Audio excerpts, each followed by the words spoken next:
हरि ने भीषण हुंकार किया, अपना स्वरूप विस्तार किया। डगमग डगमग दिग्गज डोले, भगवान कुपित होकर बोले, जंजीर बढ़ा कर साध मुझे, हा हा दुर्योधन बांध मुझे।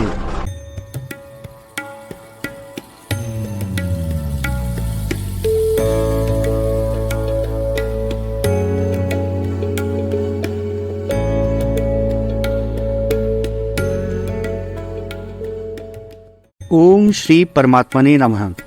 रश्मिरथी। मित्रों, आज हम पठन करेंगे रश्मिरथी के तृतीय सर्ग का। रश्मिरथी के तृतीय सर्ग को कवि रामधारी सिंह दिनकर ने 2 भागों में बांटकर प्रस्तुत किया है, तो हम भी इसे 2 भागों में ही सुनेंगे। तृतीय सर्ग के प्रथम भाग में भगवान श्री कृष्ण पांडवों का संदेश लेकर कौरवों के पास जाते हैं तथा युद्ध रोकने के लिए उनसे विनती करते हैं कि पांडवों का अधिकार आधे राज्य के रूप में उन्हें दे दिया जाए, परंतु यदि आधा राज्य देने में भी समस्या हो तो केवल 5 ग्राम ही उनको दे दिए जाएं, जिससे कि पांडव वहां शांति से रह सके, महाभारत का भीषण युद्ध टाला जा सके। क्योंकि यदि युद्ध हुआ तो हजारों सैनिक, महान योद्धा मारे जाएंगे, अनेक स्त्रियां विधवा हो जाएंगी, अनेक माताओं के पुत्र उनसे दूर हो जाएंगे, अनेकों बच्चे अनाथ हो जाएंगे। इस स्थिति को टालने के लिए भगवान श्री कृष्ण पांडवों का यह प्रस्ताव लेकर कौरवों की सभा में जाते हैं, परंतु दुर्योधन, जो कि सत्ता की आसक्ति में अंधा हो चुका था और किसी की बात सुनने को तैयार ही नहीं था, वह भगवान श्री कृष्ण को ही बंदी बनाने का आदेश दे देता है, और यही उसके जीवन की सबसे बड़ी भूल थी। भगवान श्री कृष्ण उसका यह व्यवहार देखकर अत्यंत क्रोधित हो जाते हैं तथा अपना विराट विष्णु रूप सभा में उपस्थित सभी लोगों के सामने प्रस्तुत करते हैं, जिसे देखकर सभी उपस्थित सभाजन आतंकित हो जाते हैं तथा जितने भी ज्ञानी जन थे वे भगवान श्री कृष्ण के उस स्वरूप को प्रणाम करते हैं। भगवान दुर्योधन को चेतावनी देते हैं कि उसने शांति का मार्ग न अपनाकर बहुत बड़ी गलती की है और इसका परिणाम अत्यंत दुष्कर होगा। अंततः वह युद्ध में कुल समेत मारा जाएगा। कवि दिनकर ने जिस प्रकार भगवान श्री कृष्ण के विराट स्वरूप का इस संपूर्ण काव्य में चित्रण किया है वह बहुत ही विलक्षण है तथा भगवान के विराट स्वरूप को पाठक की आंखों के सामने सच्चरित्र कर देता है। तो आइए सुनते हैं फिर रश्मिरथी के तृतीय सर्ग का प्रथम भाग।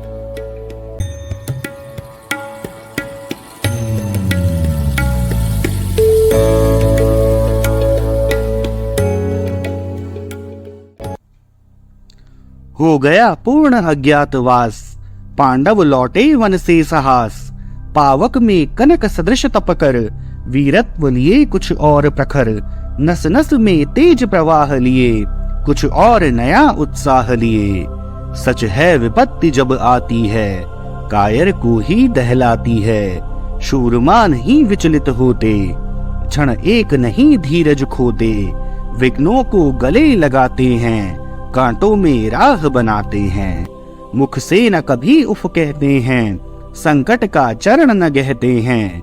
जो आ पड़ता सब सहते हैं, उद्योग निरत नित रहते हैं। शूलों का मूल नसाने को, बड़ खुद विपत्ति पर छाने को। है कौन विघ्न ऐसा जग में, टिक सके वीर नर के मग में। खमठोक ठेलता है जब नर, पर्वत के जाते पांव उखड़। मानव जब जोर लगाता है, पत्थर पानी बन जाता है। गुण बड़े एक से एक प्रखर, हैं छिपे मानवों के भीतर। मेहंदी में जैसे लाली हो, वर्तिका बीच उजियाली हो। बत्ती जो नहीं जलाता है, रोशनी नहीं वह पाता है। पीसा जाता जब इक्षुदंड, झरती रस की धारा अखंड। मेहंदी जब सहती है प्रहार, बनती ललनाओं का सिंगार। जब फूल पिरोए जाते हैं, हम उनको गले लगाते हैं। वसुधा का नेता कौन हुआ, भूखंड विजेता कौन हुआ। अतुलित यश क्रेता कौन हुआ, नवधर्म प्रणेता कौन हुआ। जिसने न कभी आराम किया, विघ्नों में रहकर नाम किया। जब विघ्न सामने आते हैं, सोते से हमें जगाते हैं। मन को मरोड़ते हैं पल पल, तन को झंझोरते हैं पल पल। सतपथ की ओर लगा कर ही, जाते हैं हमें जगा कर ही। वाटिका और वन एक नहीं, आराम और रण एक नहीं। वर्षा अंधड़ आतप अखंड, पौरुष के हैं साधन प्रचंड। वन में प्रसून तो खिलते हैं, बागों में शाल न मिलते हैं। कंकरियां जिनकी सेज सुघर, छाया देता केवल अंबर। विपदाएं दूध पिलाती हैं, लोरी आंधियां सुनाती हैं। जो लाक्षा ग्रह में जलते हैं, वे ही शूरमा निकलते हैं। बढ़कर विपत्तियों पर छा जा, मेरे किशोर मेरे ताजा। जीवन का रस छन जाने दे, तन को पत्थर बन जाने दे। तू स्वयं तेज भयकारी है, क्या कर सकती चिंगारी है। वर्षों तक वन में घूम घूम, बाधा विघ्नों को चूम चूम। सह धूप घाम पानी पत्थर, पांडव आए कुछ और निखर। सौभाग्य न सब दिन सोता है, देखें आगे क्या होता है। मैत्री की राह बताने को, सबको सुमार्ग पर लाने को। दुर्योधन को समझाने को, भीषण विध्वंस बचाने को। भगवान हस्तिनापुर आए, पांडव का संदेशा लाए।